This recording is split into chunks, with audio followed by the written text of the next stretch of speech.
The flash drive hit Michael's desk at 11:47 p.m. like a bomb. Charlie stood in Batman pajamas, eyes heavy with sleep. "Dad, I need this tomorrow. My project's on there." Michael grabbed the small device. "What project?" "About jobs. I filmed everyone. You at work, Mom at her office, Uncle Justin too." Michael's spine went rigid. Justin Rice, the smooth lawyer who'd been showing up at their house whenever Michael traveled for contracts, always with some excuse about helping Nicolette with legal matters. "When did you film Justin?" Charlie rubbed his eyes. "Last week, in your office. He said I could film him for school." Michael plugged in the drive with trembling fingers. The first videos showed Charlie interviewing construction workers at the harbor project. Normal kid stuff. Workers explaining how cranes operated, how concrete got mixed. Then the timestamp jumped to last Tuesday, 9:47 p.m. Michael had been in Portland that night, reviewing plans for the new waterfront development. 3-day trip. He'd called Nicolette from his hotel room around 10, told her he loved her. On screen, Justin Rice stood in Michael's private office like he owned the place. 2 months and the board flips, Justin said directly into Charlie's camera. The moron doesn't realize he's handing us the entire company. Michael's world exploded. Justin moved to Michael's filing cabinets, opened them with keys that only Michael and Nicolette possessed. He photographed contracts with his phone, copied financial data to USB drives, opened the wall safe behind Michael's engineering degree. "Hey there, sport," Justin suddenly noticed Charlie filming. "Maybe we shouldn't record in here anymore, okay? This is private grown-up business." "Okay, Uncle Justin, are you helping Daddy?" Justin's smile was poison. Something like that. The video ended. Michael stared at the black screen. 23 years. Started as a site foreman with hands that bled from handling rebar. Worked nights to get his engineering degree, nights to get his architecture license. Built Ender's engineering group from nothing. 400 employees now, 42 million in assets. Government contracts worth 80 million over the next 5 years. And his wife was giving it all to another man. Charlie yawned. "Can I have my drive back?" "Tomorrow, buddy. Go to bed. But my presentation, I'll handle it." Charlie trudged upstairs. Michael sat alone in his home office, rain hammering the windows of the house he'd designed and built with his own hands. The house where he'd thought he was safe. He played the video again. Watched Justin steal his life's work. Watched his own son unknowingly document the greatest betrayal imaginable. Michael's phone buzzed. Text from Nicolette. "Working late tonight. Don't wait up. Working late. Right." He called his security company. "This is Michael Enders. I need access logs for my building. Past 6 months. Everything." "Mr. Enders, it's almost midnight."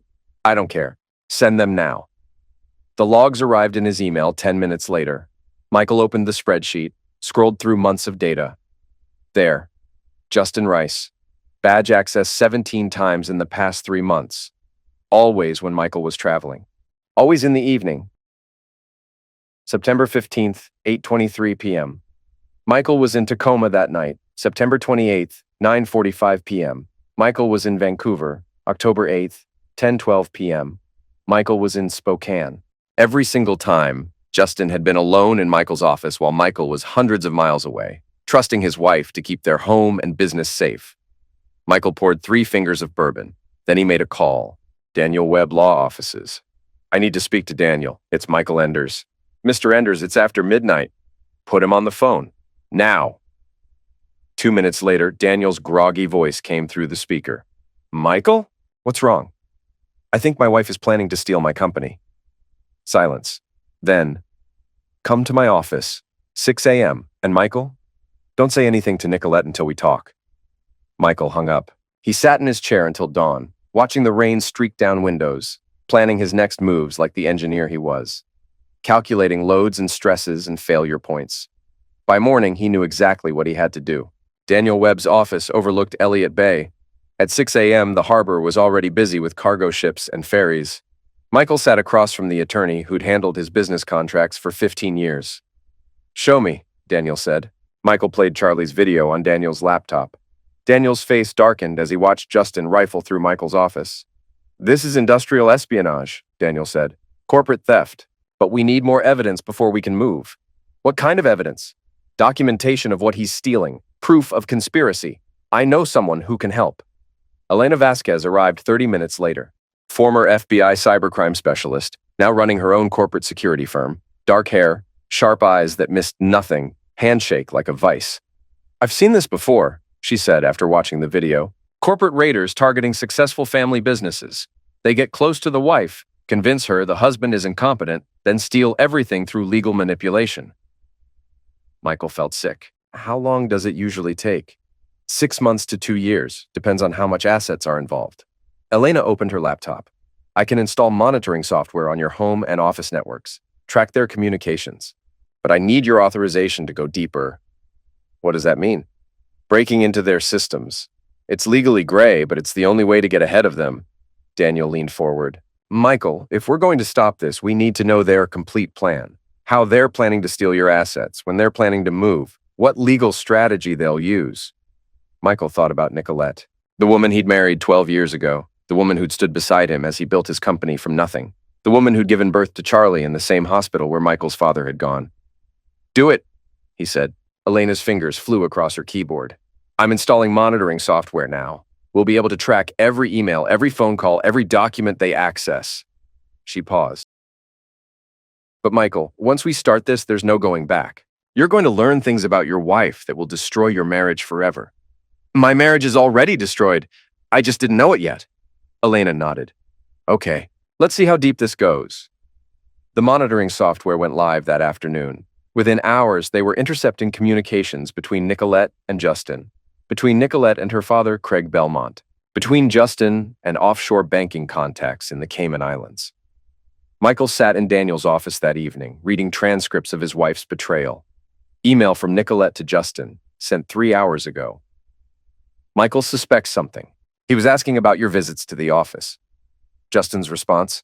Stay calm. We're too close to stop now. 2 more weeks and everything transfers. Email from Craig Belmont to Nicolette. The Cayman accounts are ready. Once the assets transfer, Justin can wire everything offshore. Michael will never be able to touch it. Nicolette's response? What about Charlie? Craig. We'll get custody. Michael's work schedule proves he's an absent father. Justin's psych evaluation report will show Michael's unstable. Michael's hands shook as he read. Psych evaluation. Elena pulled up another document. Dr. Morrison, psychiatrist in Bellevue. He's been taking payments from a shell company controlled by Justin. For what? To declare you mentally incompetent. They're planning to have you committed, Michael. Once you're in psychiatric hold, they can claim emergency control of your assets. Daniel slammed his fist on the desk. These people aren't just thieves. They're trying to destroy your life completely.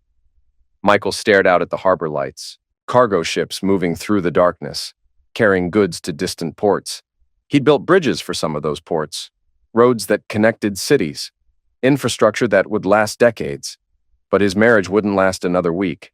What's their timeline? Elena consulted her laptop. Based on their communications, they're planning to move next Friday, file transfer documents with the state, execute the psychiatric hold on Monday. By the time you're released from psychiatric evaluation, everything you own will be gone. How do we stop them? Daniel smiled grimly. We turn their plan against them. But first, we need to set a trap. The plan was elegant in its simplicity. Michael would announce a business trip to Vancouver, a 3-day inspection of the new waterfront project, but instead of leaving Seattle, he'd stay in a downtown hotel while Elena monitored Justin's activities. He'll come to your office, Elena predicted. He needs to access your computer systems to complete the asset transfers. We'll record everything. That evening, Michael went home to Bellevue. Nicolette was in the kitchen preparing dinner. She looked beautiful in the soft light, her dark hair falling across her shoulders as she chopped vegetables. For a moment, Michael almost forgot what he'd learned, almost convinced himself this was all a mistake. Then she smiled at him, and he saw the lie behind her eyes. How was your day? She asked. Productive. I've got a trip to Vancouver next week. 3 days. Her knife paused for just a fraction of a second. Oh? When? Tuesday through Thursday. Big client meeting. Could be worth $10 million. Nicolette's eyes brightened with genuine excitement. That's wonderful. I'll need to leave early Tuesday morning. Won't be back until Thursday night. Of course. Charlie and I will be fine. Michael watched her face carefully. No guilt, no hesitation. Just calculating excitement as she realized she'd have 3 days to complete her theft. Charlie bounded into the kitchen, soccer cleats muddy from practice. Dad? Coach says I'm starting next game. Michael hugged his son, inhaling the scent of grass and childhood innocence. That's great, buddy. Will you be there? Wouldn't miss it. But even as he said it, Michael wondered if he'd still be a free man by the time of Charlie's game. If Justin's psychiatric evaluation would put him in a locked ward instead of the soccer sidelines. Dinner passed in surreal normalcy. Charlie talked about school. Nicolette mentioned a charity auction next week. Michael nodded and smiled and played the role of the oblivious husband. After Charlie went to bed, Nicolette poured wine. They sat in the living room they'd furnished together, surrounded by photos of happier times. You seem tense tonight, she said. Just work stress. The Vancouver project is complex. Maybe you should consider bringing in a partner, someone to handle the administrative side while you focus on engineering. Michael's stomach twisted. Like who? Well, Justin has expressed interest. He understands the construction industry better than most lawyers. Has he? We've discussed it. He thinks Ender's engineering has tremendous growth potential. Michael sipped his wine, tasting betrayal. When have you discussed this? Over lunch, a few times. He's very insightful about business development. Michael wanted to ask how many lunches, how many times she'd plotted his destruction over appetizers and wine, but he couldn't tip his hand. I'll think about it, he said. Tuesday morning arrived gray and drizzling. Michael packed his bags, kissed Nicolette goodbye, hugged Charlie. Bring me something from Canada, Charlie said. I will, buddy. Michael drove to the airport, went through security, then doubled back through a different exit. By noon, he was checked into the Westin downtown, 20 floors above street level, with a clear view of Ender's engineering headquarters. Elena had set up surveillance equipment in the hotel room, high-powered cameras with telephoto lenses aimed at Michael's office windows, electronic monitoring equipment that could intercept cell phone calls within a half-mile radius. Now we wait, Elena said. They didn't wait long. At 2:30 p.m., Justin's silver Mercedes pulled into the Ender's engineering parking garage. Elena's cameras tracked him through the lobby, into the elevator, down the hall to Michael's corner office. He's using his own badge, Elena noted. Nicolette must have gotten him authorized access. On the surveillance monitors, Justin moved through Michael's office like he owned it. He went straight to Michael's computer, inserted a USB drive, began copying files. Financial records, Elena said, watching through binoculars. Client contracts, proprietary engineering software. Then, Justin opened Michael's wall safe, the safe that only Nicolette knew the combination to. How does he? Michael started. She gave it to him. Had to. Justin pulled backup drives from the safe. Drives containing 20 years of proprietary engineering data. Structural calculations worth millions. Software that Michael's team had developed over decades. Elena's electronic equipment crackled. He's making a call. Justin's voice came through the speakers. It's done. I have everything we need. Nicolette's voice responded. Perfect. The transfer documents are ready. We file them tomorrow. What about the Vancouver trip?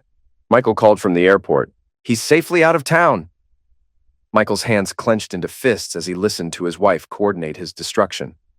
What about the psych evaluation? Justin asked. Dr. Morrison is standing by. Once Michael gets back Thursday, we'll have him picked up for emergency evaluation. 72-hour hold minimum. And the boy? Craig's already filed for emergency custody. Claims Michael's been erratic, unstable. We have photos of him drinking alone, staying up all night in his office. Michael remembered those nights, the stress of managing major projects, the weight of 400 employees depending on him. Nicolette had encouraged him to unwind with a drink, had photographed him without his knowledge. By the time Michael gets out of psychiatric hold, Nicolette continued, everything will be transferred to Belmont Development. He'll be broke and legally incompetent. Elena shut off the recording equipment. We have everything we need. What's the next step? We call the FBI. But Elena wasn't finished monitoring. Wait, he's making another call. Justin's voice crackled through the speakers again. Craig, it's me. I'm in his office now. Yes, I have the patent files. The offshore accounts are ready? They couldn't hear Craig's response, but Justin nodded. Perfect. By Friday, Michael Enders won't own anything but debt, and the psychiatric hold will ensure he can't fight back legally. Elena activated another recorder. Michael, they're not just stealing your company. They're planning to destroy you completely, make it impossible for you to ever recover. How? Listen to this. Justin was still talking. The beauty is, once he's declared mentally incompetent, any attempt he makes to fight back just proves our point. The more he protests, the crazier he looks. Michael felt rage building in his chest. These weren't just thieves. They were hunters who enjoyed the destruction they caused. There's more, Elena said, reviewing intercepted emails on her laptop. They've done this before. She showed him a series of communications dating back 2 years, names of other businessmen, other successful companies that had mysteriously changed ownership. Thompson Construction, Pacific Systems, Cascade Medical Equipment, all successful family businesses that suddenly got transferred to shell companies controlled by Justin and Craig. What happened to the original owners? Psychiatric holds, competency hearings, stripped of assets and credibility. Elena's face was grim. Michael, you're not their first sufferer. You're just the biggest. Michael studied the names on the screen. Men like him, builders, creators, men who'd worked their entire lives to build something meaningful, only to have it stolen by parasites. How many?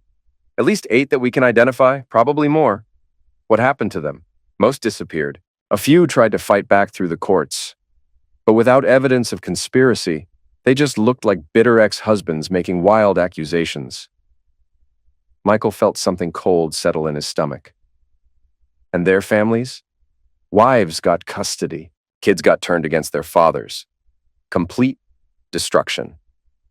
The scope of the conspiracy was staggering. This wasn't just about Michael's company. It was about a systematic network designed to destroy successful men and steal their life's work. Elena, Michael said slowly, we're not just stopping a theft. We're stopping a criminal enterprise.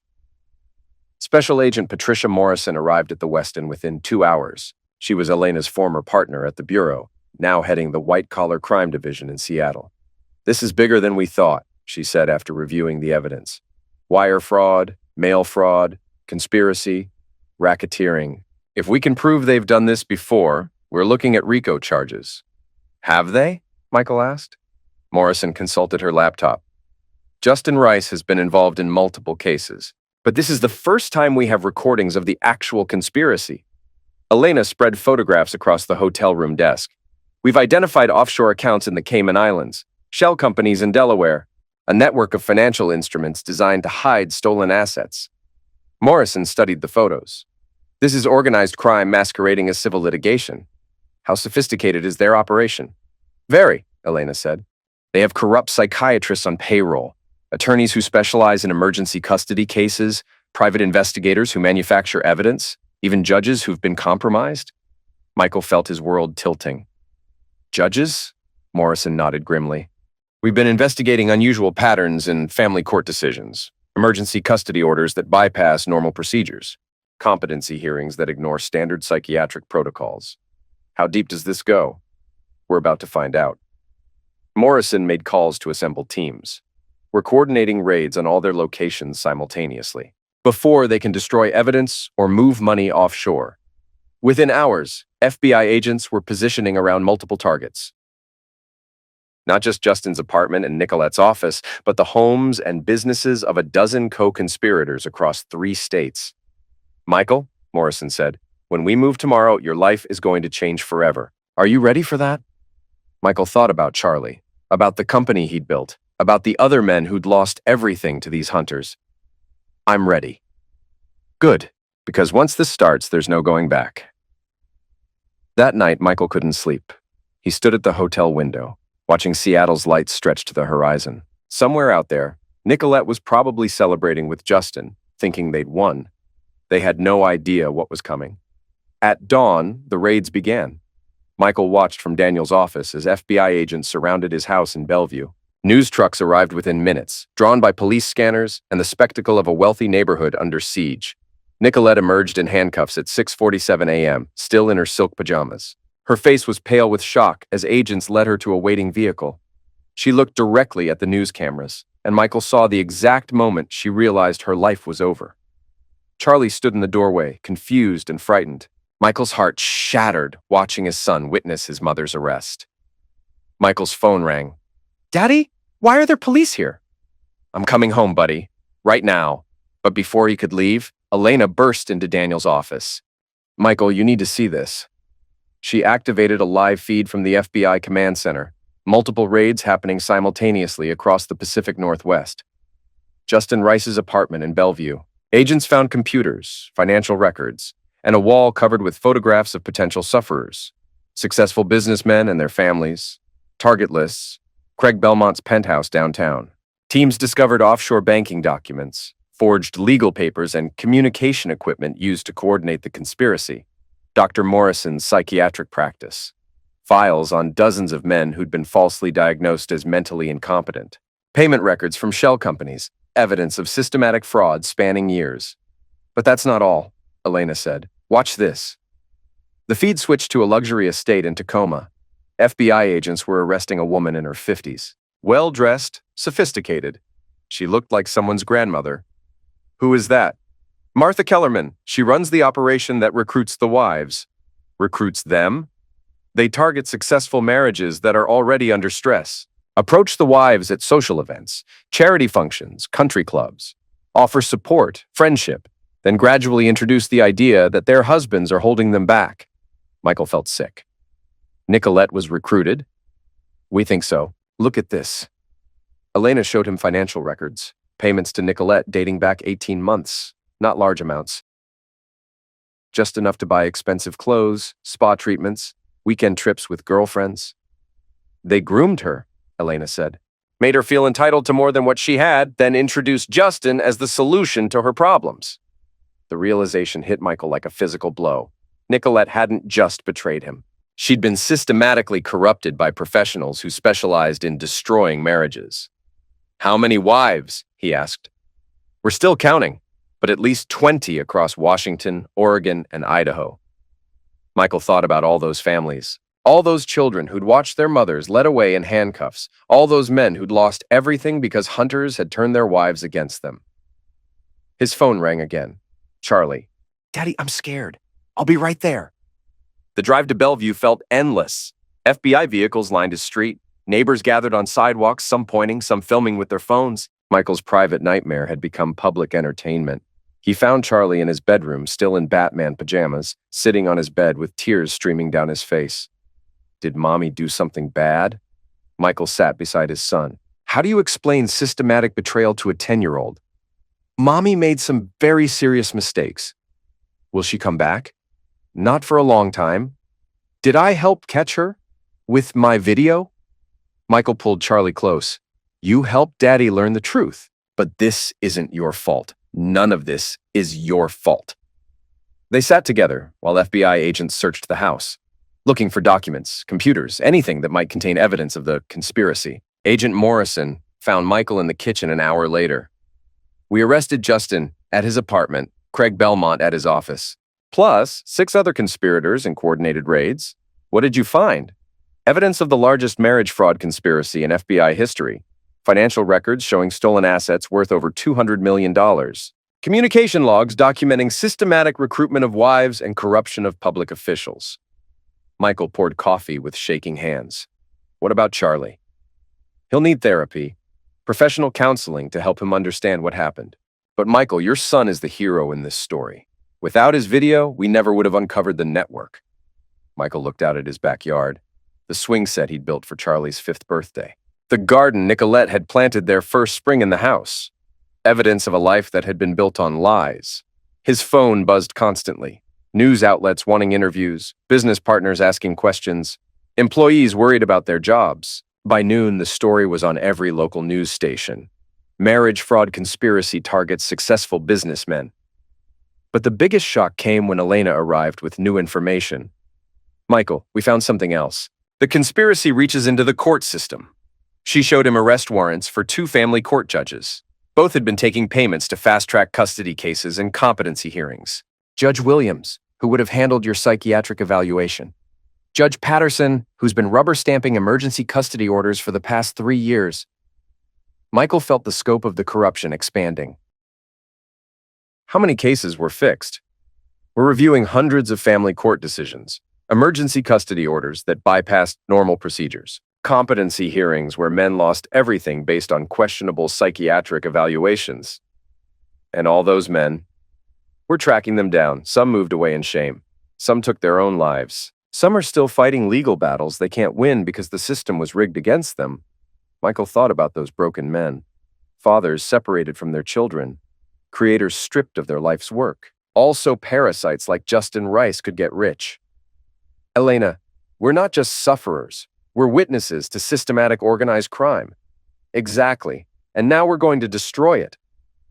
Michael called an emergency meeting at Ender's engineering headquarters. 400 employees packed into the main conference room, faces filled with concern and confusion. You've all seen the news, Michael began. I want you to hear the truth from me. He explained the conspiracy. Not just the attempted theft of his company, but the discovery of a criminal network that had been destroying families across the Pacific Northwest. Your jobs are safe, he concluded. Our contracts are secure. But more than that, we're going to help the FBI bring down every person involved in this conspiracy. The room erupted in applause.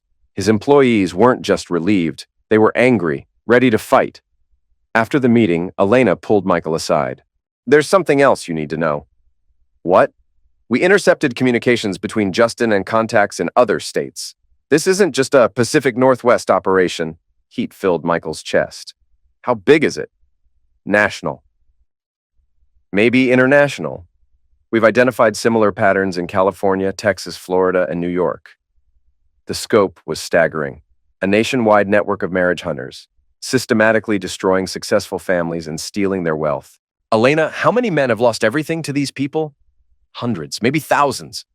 Michael felt rage building in his chest, pure, focused anger that demanded justice. What do we do? Elena smiled grimly. We go to war. The federal courthouse in downtown Seattle became the center of the largest organized crime trial in Washington state history. 37 defendants, 15 attorneys, 4 psychiatrists, 2 judges, multiple offshore bankers and corporate raiders. Michael sat in the gallery every day, watching his wife and her co-conspirators face justice. The prosecution's case was methodical and devastating. They presented evidence of a criminal enterprise that had operated for over 5 years, stealing assets worth more than $400 million from successful families across multiple states. Lead prosecutor Sarah Martinez laid out the conspiracy during opening arguments. Ladies and gentlemen of the jury, this case is about the systematic destruction of the American family. The defendants didn't just steal money. They destroyed marriages, separated children from their fathers, and corrupted the very legal system designed to protect families. She showed a chart connecting all the conspirators. At the center was Justin Rice, but the network extended far beyond him. The defendants operated like the mafia. They had recruiters who targeted vulnerable wives, corrupt psychiatrists who provided false diagnoses, compromised judges who rubber-stamped their fraud, and offshore bankers who hid the stolen assets. The prosecution presented evidence methodically, financial records showing payments to co-conspirators, communication logs documenting recruitment strategies, testimony from sufferers who'd lost everything. Michael testified on the third day. He explained how he'd built his company, how he'd discovered the conspiracy, how he'd worked with the FBI to expose the network. Mr. Enders, Prosecutor Martinez asked, did you ever suspect your wife was involved in criminal activity? No, I trusted her completely. When did you first realize the scope of the conspiracy? When we found evidence that other men had lost their companies using the same methods? How did that make you feel? Michael looked at Nicolette. She sat at the defense table in a conservative blue suit, hair pulled back, looking like the attorney she'd once been. But her eyes were different now, hollow, defeated. Angry, he said. Not just for what they did to me, but for what they did to other families. The defense tried multiple strategies. Justin's attorney claimed entrapment. Nicolette's lawyer painted her as a sufferer of manipulation. Craig's team argued insufficient evidence, but the prosecution had recordings, financial documents, sufferer testimony, a paper trail that connected every conspirator to the criminal enterprise. The most damaging testimony came from Martha Kellerman, the recruiter who'd turned state's evidence. I targeted wives at country clubs, charity events, social gatherings, she testified. I looked for women who seemed unhappy with their marriages, who felt their husbands didn't appreciate them. How did you approach them? Friendship first. I'd compliment their clothes, ask about their lives, offer support, make them feel special. Then what? I'd gradually introduce doubts about their husbands, point out how hard they worked, how little time they spent at home, make the wives feel neglected. And then, I'd introduce them to Justin, charming, successful, attentive. everything their husbands supposedly weren't. Martinez showed photographs of the recruitment process. Martha at charity galas, talking to well-dressed women, building relationships, planting seeds of discontent. How many wives did you recruit? 43 over 5 years? The courtroom gasped. What happened to their families? Martha's voice cracked. Destroyed. Every single one. Michael watched the jury's faces. Shock, disgust, anger. They understood they weren't just witnessing theft. They were seeing the systematic destruction of the family unit itself.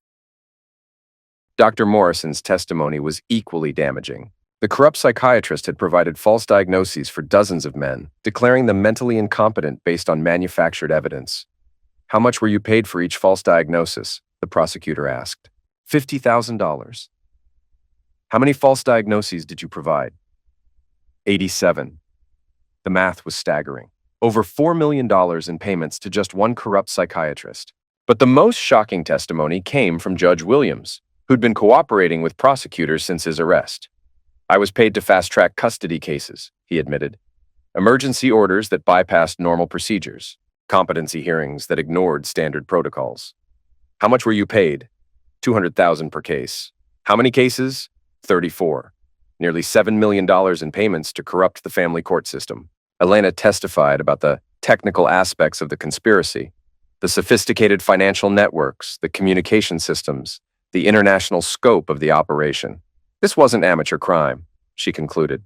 This was an organized criminal enterprise operating at the highest levels of sophistication. Charlie testified on video, recorded in a child-friendly environment with counselors present. He explained how he'd made the video that exposed the conspiracy. I just wanted to show people what different jobs were like, he said. I didn't know Uncle Justin was stealing from Daddy. Are you angry at your mom? Charlie considered this carefully. I'm sad. She chose money instead of family. The defense attorneys tried to attack Charlie's credibility, but the judge shut them down. A 10-year-old boy had unwittingly documented the greatest marriage fraud conspiracy in FBI history. His innocence made the betrayal even more shocking. Nicolette testified in her own defense. She claimed Justin had manipulated her, threatened her, forced her to participate. I was afraid of what would happen if I didn't cooperate, she said. What kind of threats did he make? He said he would destroy Michael's business anyway, that if I helped, at least Charlie and I would be protected. But the prosecution had recordings of Nicolette's conversations, her voice planning Michael's destruction, her excitement about stealing his company. Mrs. Enders, Prosecutor Martinez said during cross-examination, in this recorded conversation, you sound excited about transferring your husband's assets. Does that sound like someone acting under duress? I was protecting my future. By stealing your husband's life's work? I thought we deserved more. More than what? More than what Michael was providing. The admission hung in the air. Nicolette hadn't been forced to participate. She'd chosen to destroy her family because she felt entitled to more wealth. The jury deliberated for 12 hours over 2 days. Michael waited in Daniel's office, watching news coverage of the trial. Legal experts called it the most significant organized crime prosecution in Washington state history. Finally, his phone rang. We have a verdict. The courtroom was packed. Sufferers, families, media, legal observers. Michael sat in the front row with Charlie and Elena. Have you reached a verdict?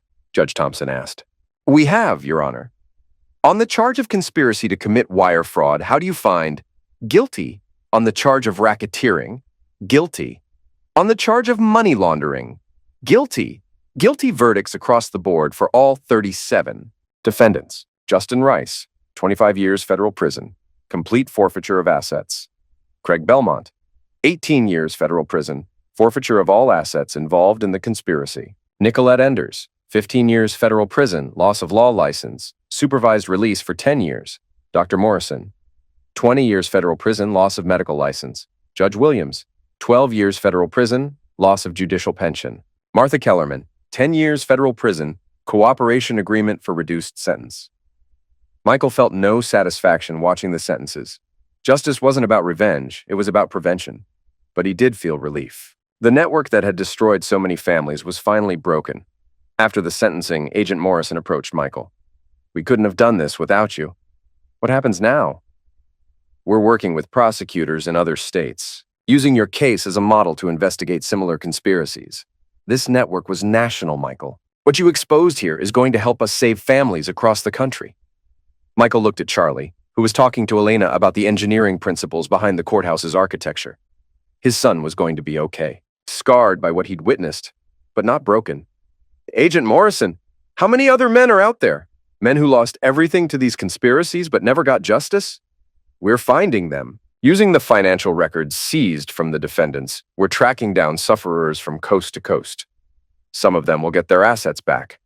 Some will be reunited with their children.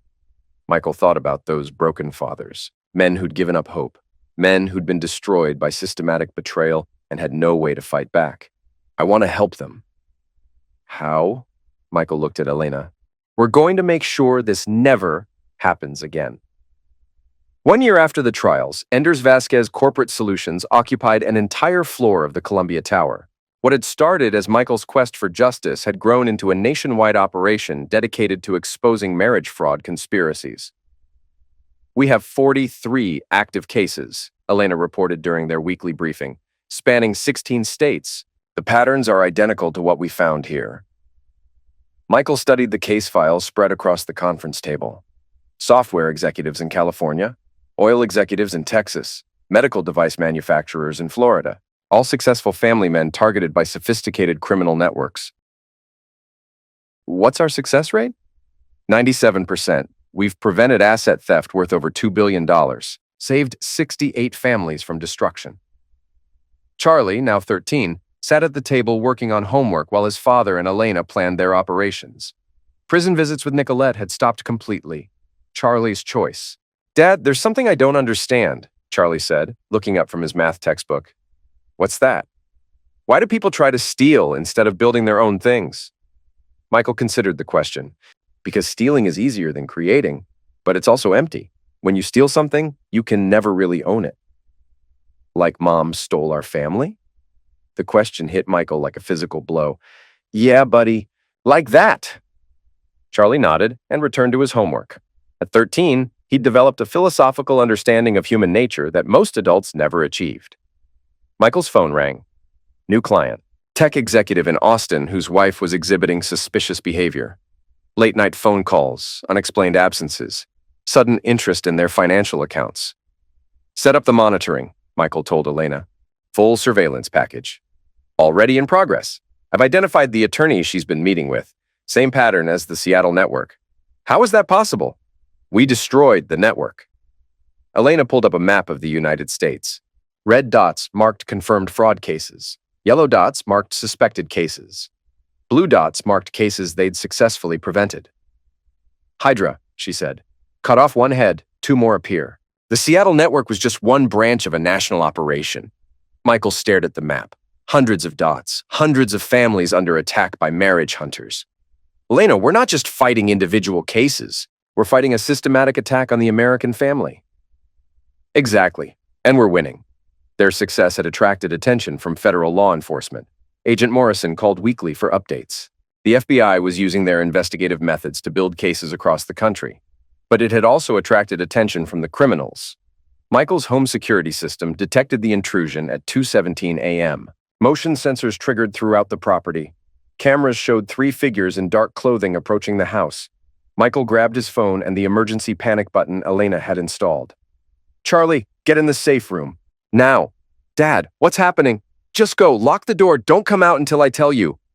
Michael activated the security protocol Elena had designed. Floodlights illuminated the property. Sirens blared. Automated voice warned the intruders they were being recorded and police had been notified. The figures retreated, but not before one of them spray-painted a message on Michael's garage door. Stop digging, or you'll regret. Police arrived within minutes. So did Elena, wearing tactical gear and carrying equipment that definitely wasn't legal for civilians. How fast did you get here? Michael asked. I was already in the neighborhood. We've been monitoring chatter about retaliation against you. What kind of chatter? The networks you've been destroying have put a price on your head. $500,000 for information. $2 million for elimination. Michael felt cold fear settle in his stomach. They're targeting my family.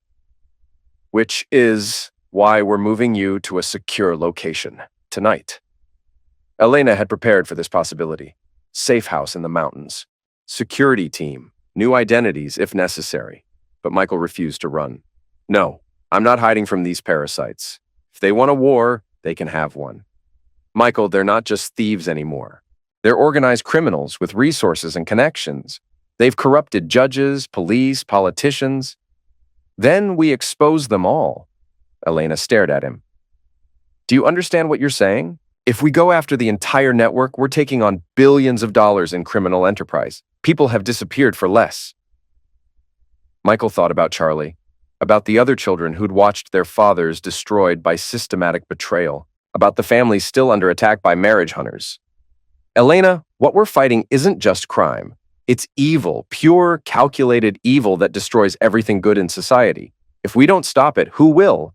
Elena smiled grimly. Then we're going to need bigger tools.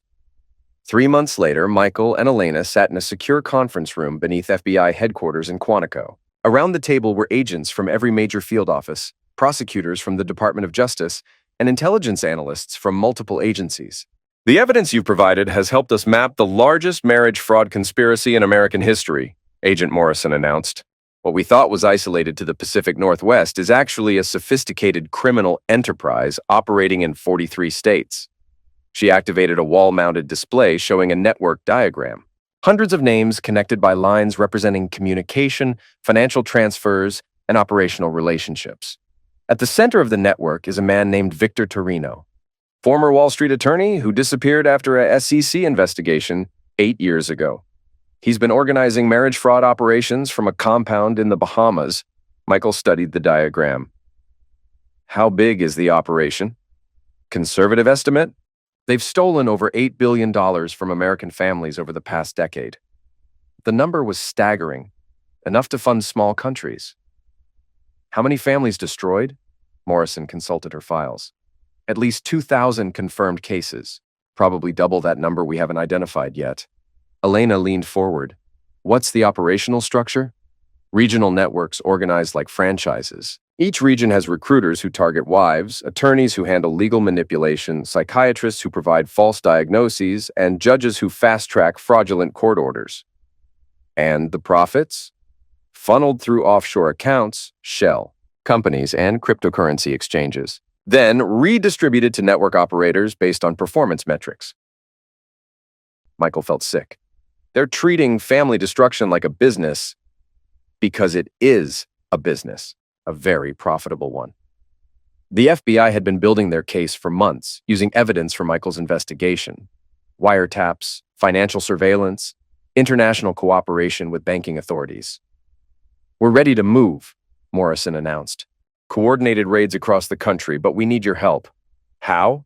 The network knows you're investigating them. They're expecting law enforcement action, but they're not expecting you to walk into their headquarters and record evidence of their operations. Elena's face went pale. You want Michael to infiltrate the Bahamas compound? With full FBI support, undercover operation. Michael would pose as a potential investor looking to franchise the operation in new territories. Michael felt adrenaline surge through his system. How dangerous. Extremely. If they suspect you're working with law enforcement, you'll disappear permanently. Michael thought about Charlie, about the promise he'd made to always come home, about the thousands of families still under attack. What would we need to do? Morrison outlined the operation. Michael would approach the network through a corrupt attorney they'd identified in Miami, claim he wanted to establish marriage fraud operations in the Midwest, offer to invest millions in exchange for operational knowledge. The goal is to record evidence of their systematic approach, document their training methods, recruitment strategies, corruption networks, evidence we can use to prosecute the entire enterprise under RICO statutes. And if something goes wrong, extraction team standing by. But Michael, if you're blown, we might not be able to reach you in time. Elena grabbed Michael's arm. This is insane. You're not trained for undercover operations. But I'm motivated, and I understand their business model better than anyone. Morrison nodded. That's exactly why it might work. You're not acting. You really are someone who's been destroyed by their network and wants revenge. Michael looked around the table. Federal agents, prosecutors, intelligence analysts, all focused on one goal, destroying the network that had been systematically destroying American families. When do we start? Tomorrow. Michael sat in the opulent office of attorney Harrison Blackwell in downtown Miami. Floor-to-ceiling windows overlooked Biscayne Bay. Expensive art covered the walls, everything designed to project success and power. Blackwell was in his 60s, silver-haired, wearing a suit that cost more than most people's cars. He'd been recruited by the network 5 years ago after his third bankruptcy. Mr. Enders, Blackwell said, reviewing Michael's fabricated financial documents. I understand you're interested in diversifying your investment portfolio. I'm interested in revenge, Michael said bluntly. My wife destroyed my marriage and tried to steal my company. I want to do the same thing to other men. Blackwell's eyes lit up. Revenge can be very profitable. Michael leaned forward. I have access to $40 million in liquid capital. I want to establish operations in the Midwest, Chicago, Detroit, Cleveland, industrial cities with successful men who need to be taught humility. That's a significant investment. You'd be looking at franchise fees, operational costs, recruitment expenses. Money isn't the issue. Results are. Blackwell made notes on a legal pad. Have you considered the psychological satisfaction of the work? There's something deeply rewarding about bringing down men who think they're untouchable. Michael felt disgust, but kept his expression neutral. That's exactly what I want. Excellent. I think you'd be perfect for our organization. Blackwell activated a secure communication system. Within minutes, he was connected to the Bahamas compound. Victor, I have someone you need to meet. A voice crackled through the speakers. Refined, educated, absolutely cold. Mr. Enders, Harrison tells me you're interested in joining our network. I'm interested in destroying marriages and getting rich doing it. Victor Torino laughed. A man after my own heart. How soon can you come to Nassau? Tonight, if necessary. Excellent. I'll send transportation. After the call, Blackwell provided Michael with detailed instructions. Flight to Nassau on a private jet. Ground transportation to the compound. Cover story for customs and immigration. One warning, Blackwell said. Victor is brilliant but paranoid. If he suspects you're not legitimate, you'll never leave the island. Michael nodded. Understood. That evening, Michael boarded a Gulfstream G650 at Miami International. FBI surveillance teams tracked the flight, but once he reached Bahamian airspace, he was on his own. The compound was located on a private island 30 miles from Nassau. Armed guards met Michael at the helicopter landing pad. They searched him thoroughly, but found nothing suspicious. The FBI's technical team had hidden recording devices in items that appeared completely innocent. Victor Torino waited in a massive plantation-style mansion overlooking crystal blue waters. He was younger than Michael expected, maybe 45, with the lean build of a long-distance runner and eyes like a shark. Mr. Enders, welcome to paradise. Thank you for seeing me. Harrison says you want revenge against your ex-wife. I want revenge against all wives. The institution of marriage has become a weapon women use to destroy successful men. Victor smiled. You understand the fundamental problem. Women have been conditioned to believe they deserve wealth they didn't earn. We simply help them achieve their goals while redirecting that wealth to more deserving recipients. Meaning us. Precisely. Victor led Michael on a tour of the compound. State-of-the-art communications center, training facilities for recruiters and attorneys, even a mock courtroom where they practiced fraudulent legal proceedings. We operate like any other business, Victor explained. Marketing, sales, operations, finance. The only difference is our product is the systematic destruction of marriage.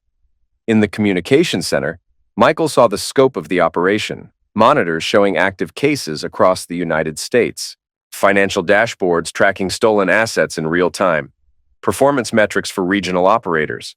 How much revenue annually? Michael asked. Last year, we transferred $1.2 billion from targets to our network. This year, we're on track for $1.8 billion.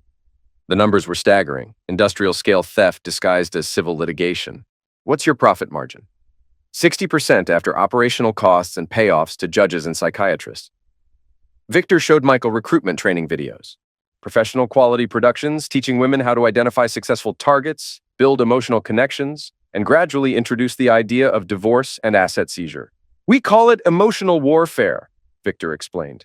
Much more effective than traditional theft. The sufferers actually thank us for destroying them. Michael watched footage of recruitment in action. Beautiful women approaching successful men at social events, building relationships, gaining trust, then introducing doubt about their marriages. The beauty of the system, Victor continued, is that it's self-perpetuating. Each successful operation provides us with new recruiters, new contacts in the legal system, and new intelligence about potential targets. How do you identify targets? Multiple methods: financial databases, social media analysis, public record searches. We maintain profiles on every successful businessman in America worth more than $10 million. Victor pulled up a computer screen showing target profiles, photographs, financial information, family details, psychological assessments. We know more about these men than their wives do. Michael saw his own profile, detailed analysis of his business, his marriage, his vulnerabilities. They'd been studying him for years before Nicolette was recruited. When did you first identify me as a target? 3 years ago. But we waited until your company reached optimal value before activating the operation. And my wife? Recruited 18 months ago at a charity event in Seattle. Textbook recruitment. She was feeling neglected, entitled to more luxury. Perfect psychological profile for our purposes. Michael felt rage building but kept his expression neutral. What would it take to establish operations in the Midwest? $5 million initial investment, another $5 million in operational funds, plus ongoing percentages of recovered assets. I can do that, Victor smiled. Excellent. We'll start with Chicago. I have the perfect recruiter in mind. Over the next 3 days, Michael was immersed in the network's operations. Training sessions on psychological manipulation, technical briefings on financial fraud, strategic planning sessions for expanding into new territories. He met the other regional operators, men like him who'd been destroyed by the network, then recruited to destroy others, some motivated by revenge, others by pure greed, all completely corrupted. The most chilling part was their enthusiasm. They genuinely enjoyed destroying families, took pride in their ability to turn wives against husbands, celebrated each successful operation like a sporting victory. On his final night at the compound, Victor hosted a celebration dinner. 23 regional operators from across the United States. They toasted their success and planned future operations. Gentlemen, Victor raised his glass, to the systematic destruction of the American family, to wealth redistribution through emotional warfare, to the complete elimination of traditional marriage as a social institution. Michael raised his glass with the others. To revenge. But inside he was calculating, memorizing faces, recording conversations, building the case that would destroy them all. The next morning, Michael flew back to Miami with detailed operational plans, contact lists, and financial procedures. Everything the FBI needed to dismantle the network completely. But he also carried something else. The knowledge that the conspiracy was even larger than they'd imagined. The network wasn't just stealing money. They were systematically destroying the fundamental building blocks of American society. And they had to be stopped. 6 months later, Michael stood in the FBI command center as the largest coordinated law enforcement operation in American history reached its climax. Eagle 1 is in position. Radio chatter filled the room as teams reported from across the country. Bravo team ready for entry. Charlie unit standing by. Delta Force has eyes on the compound. 200 federal agents. 50 simultaneous raids. Targets in 43 states plus the Bahamas compound. The entire network would be taken down in a single coordinated strike. All units, this is command. Execute, execute, execute. Michael watched on multiple screens as teams moved against targets simultaneously. FBI agents storming the Miami office where he'd met Harrison Blackwell. DEA teams hitting corrupt psychiatrists. U.S. Marshals arresting compromised judges. The centerpiece was the attack on Victor Torino's compound. Navy SEALs approached by sea while FBI tactical teams landed by helicopter. The island was surrounded, all escape routes cut off. Compound secured, came the report. Multiple suspects in custody. Elena grabbed Michael's arm. We did it! But Michael felt no celebration, just grim satisfaction that justice was finally being served. The raids yielded devastating evidence. Financial records documenting billions in stolen assets. Communication logs showing coordination across the network. Video footage of training sessions where operatives learned to destroy families. Most importantly, they found the complete sufferer database. Every family that had been targeted. Every marriage that had been destroyed. Every child separated from their father. The numbers were staggering. Over 3,000 families destroyed, $8 billion stolen, hundreds of men driven to bankruptcy or complete social isolation. Victor Torino was arrested while trying to escape in a speedboat. The man who'd built an empire destroying American families was pulled from the water by Coast Guard divers. Harrison Blackwell was found in his Miami office, shredding documents. He destroyed evidence, but not before FBI computer specialists recovered everything from his hard drives. The corrupt judges were arrested in their courtrooms. Dr. Morrison-style psychiatrists dragged from their offices. Recruiters apprehended at country clubs and charity events where they'd been hunting for new sufferers. The network that had taken decades to build was dismantled in a single day. The trials lasted 2 years. Federal courtrooms across the country processed hundreds of defendants. The evidence was overwhelming. Recorded conversations, financial records, sufferer testimony. Victor Torino received life in federal prison without possibility of parole. Organized criminal enterprise, racketeering, money laundering, conspiracy, wire fraud. The charges filled 17 pages. Harrison Blackwell got 40 years. The corrupt judges received sentences ranging from 15 to 30 years. The psychiatrists lost their licenses and received prison terms up to 25 years. Most satisfying for Michael were the sentences for the regional operators, the men who'd been recruited to destroy other families after being destroyed themselves. Instead of choosing to help other sufferers, they'd chosen to become hunters. No mercy for any of them. But the real victory was the recovery operation. Using seized financial records, the FBI tracked down stolen assets hidden in offshore accounts, shell companies, and cryptocurrency wallets. Over $6 billion was recovered and returned to sufferers. Families got their homes back. Men were reunited with their children. Businesses were restored to their rightful owners. Michael established a Sufferer Assistance Foundation, using his portion of the recovered assets, counseling services for destroyed families, legal assistance for men fighting to regain custody, educational programs to help people recognize and resist recruitment attempts. Most importantly, they created a database accessible to law enforcement and family courts. Red flags to watch for. Patterns of behavior that indicated marriage fraud in progress. Warning systems to protect families before they could be destroyed. 5 years after Charlie's school project exposed the conspiracy, Michael stood on the deck of the new Puget Sound Bridge. Elena beside him, 8 months pregnant with their second child. Charlie, now 18 and headed to MIT to study engineering, working on his laptop. "Will this one last forever?" Elena asked, looking at the bridge. "Nothing lasts forever," Michael said.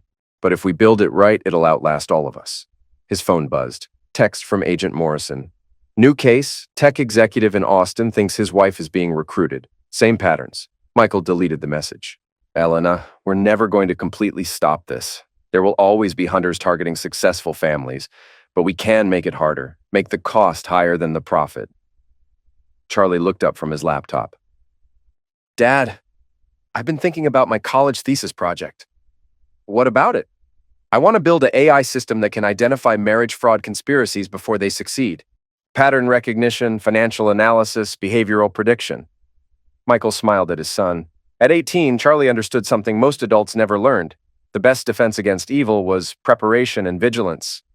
"That's a great idea, buddy. Will you help me?" Michael looked at his new family. Elena carrying their child. Charlie grown into a young man who wanted to protect others from what had happened to him. The company he'd rebuilt stronger than before. The foundation helping other sufferers recover their lives. He'd lost a wife, but gained something more valuable. The knowledge that he'd fought evil and won. That he'd protected not just his own family, but thousands of others. "Yeah," he said. "I'll help you."